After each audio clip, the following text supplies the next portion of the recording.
ഒരു തെറ്റിദ്ധാരണയുണ്ട് colour pencil വെച്ചിട്ട് realistic ആയിട്ടുള്ള ചിത്രങ്ങൾ വരയ്ക്കാനായിട്ട് പ്രിസ്മ കളേഴ്സ്, പോളിക്രോമോസ് പോലെ എക്സ്പെൻസീവ് ആയിട്ടുള്ള കളർ പെൻസിലിൻ്റെ സെറ്റ് വേണമെന്നുള്ളത്. ആ തെറ്റിദ്ധാരണ നമ്മൾ ഇന്നത്തെ വീഡിയോയിൽ മാറ്റാൻ പോവുകയാണ്. ഡോംസിൻ്റെ 18 രൂപയുടെ കളർ പെൻസിൽ വെച്ചിട്ട്.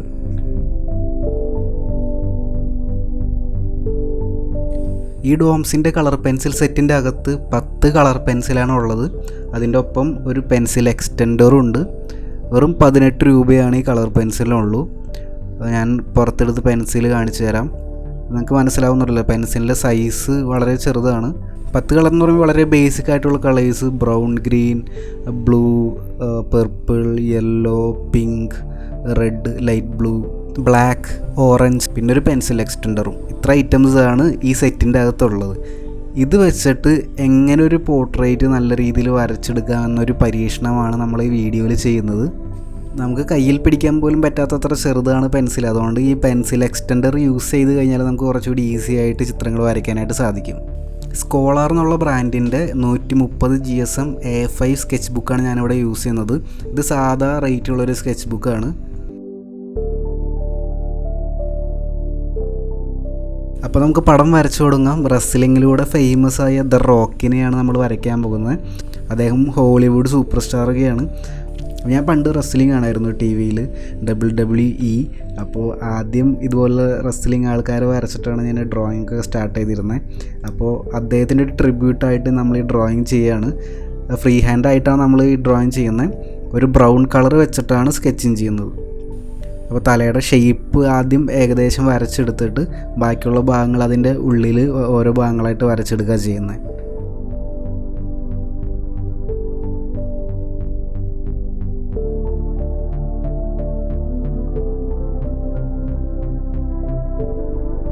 ഇനി നമുക്ക് കളറിങ് സ്റ്റാർട്ട് ചെയ്യാം. ബ്രൗൺ ആണ് ആദ്യം യൂസ് ചെയ്യുന്നത്. ഹെയർ ബ്ലാക്ക് ആണെങ്കിലും ആദ്യം ബ്രൗൺ വെച്ചിട്ട് ജസ്റ്റ് ഒരു ലെയർ ഇട്ടിട്ടാണ് ബ്ലാക്ക് ചെയ്യുന്നത്. കാരണം കുറച്ചും കൂടി ഡെപ്ത് ഫീൽ ചെയ്യാനായിട്ടാണ്. ബ്രൗൺ വെച്ചിട്ട് ഷെയ്ഡുള്ള ഭാഗങ്ങളൊക്കെ ജസ്റ്റ് ഒന്ന് മാർക്ക് ചെയ്ത് ഇടുന്നുണ്ട്, അല്ലെങ്കിൽ വരച്ച് വരുമ്പോൾ കൂടുതൽ കൺഫ്യൂഷൻ ആവും. ബ്രൗൺ, ഓറഞ്ച് എന്നുള്ള കളറാണ് അടുത്തതായിട്ട് യൂസ് ചെയ്തിരിക്കുന്നത്. എല്ലാ കളേഴ്സും നമ്മൾ വളരെ ലൈറ്റായിട്ടാണ് അപ്ലൈ ചെയ്യുന്നത്. അപ്പോൾ അദ്ദേഹത്തിൻ്റെ സ്കിൻ ടോൺ കണ്ടാൽ മനസ്സിലാവും, ഓറഞ്ചിഷ്, യെല്ലോയിഷ്, ബ്രൗണിഷ് ആയിട്ടുള്ള ഷെയ്ഡുകളാണ് കൂടുതലുള്ളത്. അതുകൊണ്ടാണ് ഞാൻ ആ കളേഴ്സുള്ള പെൻസിൽ ഉപയോഗിക്കുന്നത്. പലരും പറഞ്ഞു കേട്ടിട്ടുണ്ട്, ഇപ്പോൾ സ്കിൻ ടോൺ വരയ്ക്കണമെങ്കിൽ സ്കിൻ ടോണിൻ്റെ കളർ പെൻസിൽ തന്നെ വേണം, ആ പീച്ച് കളേഴ്സുള്ള പെൻസിലൊക്കെ വേണമെന്ന്. അങ്ങനെയൊന്നുമില്ല. നമ്മുടെ കയ്യിലുള്ള കളേഴ്സ് വെച്ച് മിക്സ് ചെയ്തിട്ട് നമുക്ക് സ്കിൻ ടോണൊക്കെ ഉണ്ടാക്കാനായിട്ട് സാധിക്കും. നിങ്ങൾ ഈ വീഡിയോയിൽ ഇപ്പോൾ അത് കാണാൻ പോകുന്നുണ്ട്.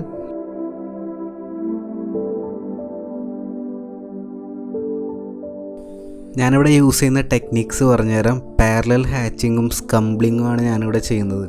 പാരലൽ ഹാച്ചിങ് നിങ്ങൾക്ക് അറിയാമെന്ന് വിചാരിക്കുന്നു. ഇങ്ങനെ ചെരിച്ച് ലൈൻസ് ഇട്ടിട്ട് ഷെയ്ഡ് ചെയ്യുക. സ്കംബ്ലിംഗ് എന്ന് പറഞ്ഞാൽ ഇങ്ങനെ സ്പൈറൽ പോലെ അല്ലെങ്കിൽ സ്ക്രിബിളൊക്കെ ചെയ്യില്ലേ, അതുപോലെ ഷെയ്ഡ് ചെയ്യുക. ഈ സ്കിൻ ടെക്സ്ചർ എടുക്കാനായിട്ട് ഏറ്റവും നല്ലൊരു മെത്തേഡായിട്ട് തോന്നിയത് സ്കംബ്ലിംഗ് ആണ്. അതും സ്കംബ്ലിംഗ് തന്നെ പല ഡിഫറെൻറ്റ് ഷെയ്ഡ്സും പല ഡിഫറെൻറ്റ് കളേഴ്സും ഉപയോഗിച്ച് ചെയ്യുമ്പോൾ സ്കിൻ ടെക്സ്ചറും സ്കിൻ ടോണും നല്ല രീതിയിൽ കിട്ടുന്നതായിട്ട് എനിക്ക് തോന്നിയിട്ടുണ്ട്, പ്രത്യേകിച്ച് ഈ കളർ പെൻസിലിൽ ഈ പിക്ചർ വരയ്ക്കുമ്പോൾ. അപ്പോൾ ഈ ഷെയ്ഡിങ് മെത്തേഡ്സ് ഒരുപാടുണ്ടല്ലോ. പാരലൽ ഹാച്ചിങ് ഉണ്ട്, ക്രോസ് ഹാച്ചിങ് ഉണ്ട്, സ്കംബ്ലിംഗ് ഉണ്ട്, കോണ്ടൂർ ഹാച്ചിങ് ഉണ്ട്.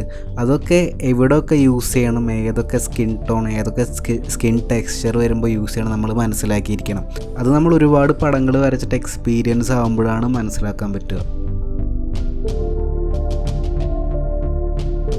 ഞാൻ അടുത്ത വീഡിയോൻ്റെ ടോപ്പിക് എന്ത് ചെയ്യണമെന്ന് ചോദിച്ചിട്ട് കമൻറ്റ് ടാബിൽ ക്വസ്റ്റ് ഇട്ടപ്പോൾ ഒരുപാട് റിക്വസ്റ്റാണ് വന്നത്. അതിൽ ഏറ്റവും ഇൻട്രസ്റ്റിംഗ് ആയിട്ട് തോന്നിയൊരു കമൻറ്റ് ആർട്ട് അറ്റ് ഹോം എന്നുള്ള ചാനലിൻ്റെ ആയിരുന്നു. ചെറുപ്പം മുതൽ ആർട്ടിനുള്ള ഇഷ്ടവും അന്നത്തെ സപ്പോർട്ടും ആഗ്രഹങ്ങളും കല നിർത്തണമെന്ന് തോന്നിയ അവസ്ഥകളും വിഷമങ്ങളും ഇതുവരെ കലയിലൂടെ ഉണ്ടായ യാത്രാനുഭവങ്ങളും ചേർത്തൊരു സ്റ്റോറി ടെല്ലിങ് ചെയ്യാമെന്നാണ് ചോദിച്ചിരുന്നത്. ആക്ച്വലി എനിക്ക് അതിന് പ്ലാൻ ഉണ്ട്. നമ്മുടെ സബ്സ്ക്രൈബേഴ്സിൻ്റെ എണ്ണം കുറച്ചും കൂടിയൊക്കെ ഒന്ന് കൂടിയിട്ട് എൻ്റെ ആർട്ടിൻ്റെ യാത്രകളൊക്കെ ചേർത്തിട്ട് വീഡിയോസ് പ്ലാൻ ചെയ്യുന്നുണ്ട്. പക്ഷേ ഇന്നത്തെ വീഡിയോയുടെ ഐഡിയ കിട്ടുന്നത് വേറൊരു കമൻറ്റിൽ നിന്നാണ്. ഡ്രോയിങ് ഫോർ കിഡ്സ് എന്നുള്ള ചാനലാണ് കമൻറ്റ് ചെയ്തിരിക്കുന്നത്. പെൻസിൽ, ക്രയോൺ, സ്കെച്ച് പെൻ ഇതൊക്കെ വളരെ എളുപ്പത്തിൽ കിട്ടുന്ന മെറ്റീരിയൽസാണ്. ചെറിയ കുട്ടികൾക്ക് ഇതൊക്കെ ഉപയോഗിച്ച് വരയ്ക്കാൻ ഹെൽപ്പ് ചെയ്യുന്ന ടിപ്സ് പറഞ്ഞു തരുമെന്നാണ് ഡ്രോയിങ് ഫോർ കിഡ്സ് എന്നുള്ള ചാനൽ കമൻറ്റ് ചെയ്തിരുന്നത്. അപ്പോഴാണ് ഞാൻ ആലോചിച്ചത്, ഈ ഒരു ഐഡിയ എനിക്ക് ക്ലിക്ക് ചെയ്തത്. സാധാ ഏറ്റവും റേറ്റ് കുറഞ്ഞ പെൻസിൽ ഷോപ്പിൽ പോയി വാങ്ങിച്ചിട്ട് അത് വെച്ചിട്ട് എങ്ങനെ റിയലിസ്റ്റിക് ആയിട്ട് വരയ്ക്കാം. ഇപ്പോൾ എല്ലാവരും ഇപ്പോൾ എക്സ്പെൻസീവ് ആയിട്ടുള്ള മെറ്റീരിയൽസ് ഉണ്ടെങ്കിൽ മാത്രമേ വരയ്ക്കാൻ പറ്റുള്ളൂ എന്ന് വിചാരിച്ചിരിക്കുന്ന ആൾക്കാരാണ്. ഇപ്പോൾ പെൻസിലിൻ്റെ ടോപ്പ് ബ്രാൻഡൊക്കെ വരുന്നതാണെങ്കിൽ പ്രിസ്മ കളേഴ്സും അതുപോലെ തന്നെ പോളിക്രോമോസൊക്കെയാണ്. നല്ല റേറ്റാണ് എല്ലാത്തിനും. പക്ഷെ എല്ലാവർക്കും ഉള്ള ഡൗട്ടാണ്, നമ്മുടെ ടാലൻറ്റിനാണോ അതോ എക്സ്പെൻസീവ് ആയിട്ടുള്ള മെറ്റീരിയൽസിനാണോ ഇമ്പോർട്ടൻ്റ് എന്നുള്ളത്. ആ ഒരു ഡൗട്ട് ഈ ഒരു വീഡിയോയിലൂടെ തീർക്കാമെന്ന് വിചാരിച്ചിട്ടാണ് ഞാൻ ഈ പെൻസിൽ യൂസ് ചെയ്ത് വരയ്ക്കുന്നത്.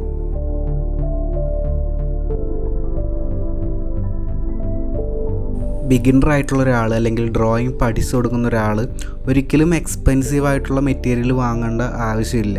അതിന് പകരം ഏറ്റവും റേറ്റ് കുറവുള്ള മെറ്റീരിയൽസ് വെച്ചിട്ട് എക്സ്പെൻസീവായ മെറ്റീരിയൽസിൻ്റെ റിസൾട്ടിലേക്ക് നമ്മുടെ ഡ്രോയിങ് എത്തിക്കണം, അല്ലെങ്കിൽ നമ്മുടെ ഷെയ്ഡിങ് എത്തിക്കണം. അപ്പോഴാണ് നമ്മുടെ ടാലൻറ്റ് വളരുള്ളൂ. ഇനിയിപ്പോൾ നേരെ തിരിച്ചൊരു കമ്മീഷൻ വർക്ക് ചെയ്യുക അല്ലെങ്കിൽ ഒരു എക്സിബിഷന് പെയിൻറ്റിങ്സ് വയ്ക്കുക, അങ്ങനൊരാളെ അപേക്ഷിച്ചിടത്തോളം എക്സ്പെൻസീവ് ആയിട്ടുള്ള മെറ്റീരിയൽസ് പോവുകയാണെങ്കിൽ ഒരുപാട് ഗുണങ്ങളുണ്ട്. ഒന്ന്, ഈ സെയിൽസിൻ്റെ പേഴ്സ്പെക്റ്റീവ്. സെയിൽ ചെയ്യുമ്പോൾ നമുക്ക് പറയാം, ഞാൻ ഇത്രയും എക്സ്പെൻസ് ആയിട്ടുള്ള മെറ്റീരിയൽസ് വെച്ചിട്ടാണ് ചെയ്തിരിക്കുന്നത്, ഇത് ഇത്ര നാൾ ഈട് നിൽക്കും, ഇത്ര വർഷത്തോളം കേടാവാതെ നമ്മുടെ പെയിൻറ്റിങ്ങും ഡ്രോയിങ് എല്ലാം നിൽക്കും. അങ്ങനെയുള്ള ഗുണങ്ങളൊക്കെ നമുക്ക് ആൾക്കാരുടെ അടുത്ത് പറയാനായിട്ട് സാധിക്കും. അതുപോലെ തന്നെ ചീപ്പായിട്ടുള്ള മെറ്റീരിയൽസ് കൊണ്ട് നന്നായിട്ട് വരയ്ക്കുന്ന ഒരാൾക്ക് എക്സ്പെൻസീവ് ആയിട്ടുള്ള മെറ്റീരിയൽസ് കൊണ്ട് അതിൽ നന്നായിട്ട് വരയ്ക്കാനായിട്ട് സാധിക്കും. ഏറ്റവും ബേസിക് ആയിട്ടുള്ള കാര്യം എന്താണെന്ന് വെച്ചാൽ നമ്മുടെ ടാലൻ്റാണ്. ഇപ്പോൾ എക്സ്പെൻസീവ് ആയിട്ടുള്ള മെറ്റീരിയൽസ് നമ്മുടെ കയ്യിലുണ്ടെങ്കിലും നമ്മുടെ ടാലൻ്റ് അത്രയും ഇല്ല, നമുക്ക് വരയ്ക്കാൻ അറിയില്ലെങ്കിൽ ഒരു കാര്യമില്ലല്ലോ. അപ്പോൾ ഏറ്റവും ബേസിക്കായിട്ട് നമ്മൾ ചെയ്യേണ്ട കാര്യം നമ്മുടെ വരയ്ക്കാനുള്ള കഴിവ്, അത് ഏത് മെറ്റീരിയലാണെങ്കിലും വരയ്ക്കാനുള്ള കഴിവ് വർദ്ധിപ്പിക്കുക എന്നുള്ളതാണ്. അതിനാണ് ഇമ്പോർട്ടൻ്റ്. ടാലൻറ്റിനാണ് ഏറ്റവും അധികം ഇമ്പോർട്ടൻ്റ് ഉള്ളത്. അതാണ് ഞാൻ ഈ വീഡിയോയിലൂടെ പറയാനായിട്ട് ശ്രമിച്ചിട്ടുള്ളത്. അപ്പോൾ എല്ലാവർക്കും മനസ്സിലായെന്ന് വിചാരിക്കുന്നു. ഇനി നല്ല പേപ്പർ ഏതാ, നല്ല കളർ പെൻസിൽ ഏതാന്നൊക്കെ അന്വേഷിച്ച് ഓടി നടക്കുമ്പോൾ ഒരു കാര്യം ആലോചിക്കുക, എൻ്റെ ടാലൻറ്റ് നന്നായിട്ട് എങ്ങനെ പുറത്തു കൊണ്ടുവരാം, അതിനുവേണ്ടി ഞാൻ എന്തൊക്കെ ചെയ്യണം. കാരണം എന്താണെന്ന് വെച്ചാൽ at the end of the day talent matters.